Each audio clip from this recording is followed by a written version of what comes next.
அண்மை செய்தி தேமுதிக பொதுச் செயலாளர் பிரேமலதாவுடன் தமிழக வெற்றிக் கழக தலைவர் விஜய் சந்தித்துள்ளதாக அண்மை தகவலானது வெளியாகியிருக்கிறது. விவரங்களை செய்தியாளர் நந்தினி வழங்க கேட்கலாம். நந்தினி, பிரேமலதாவுடன் நடிகர் விஜய் சந்திப்பு குறித்த விவரங்களை பதிவு பண்ணுங்க. திரைப்பட குழுவினர் பிரேமலதா விஜயகாந்தை மரியாதை நிமித்தமாக சந்தித்திருக்கிறார்கள். நடிகர் விஜய் இயக்குனர் வெங்கட் பிரபு கூட்டணியில் உருவாகி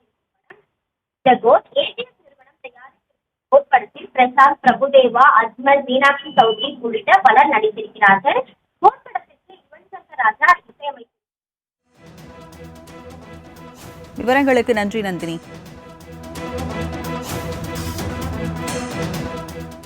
தேமுதிக பொதுச் செயலாளர் பிரேமலதாவுடன் நடிகர் விஜய் சந்திப்பானது நடைபெற்றிருக்கிறது. கோட் திரைப்படத்தில் விஜயகாந்தை AI தொழில்நுட்பத்தில் பயன்படுத்தியதற்கு விஜய் நன்றி தெரிவித்துள்ளதாக அண்மை தகவலானது வெளியாகி இருக்கிறது. கோட் திரைப்படத்தின் இயக்குநர் வெங்கட் பிரபு மற்றும் தயாரிப்பாளர் அர்ச்சனாவும் உடன் சென்றிருந்ததாக அண்மை தகவலானது வெளியாகி இருக்கிறது.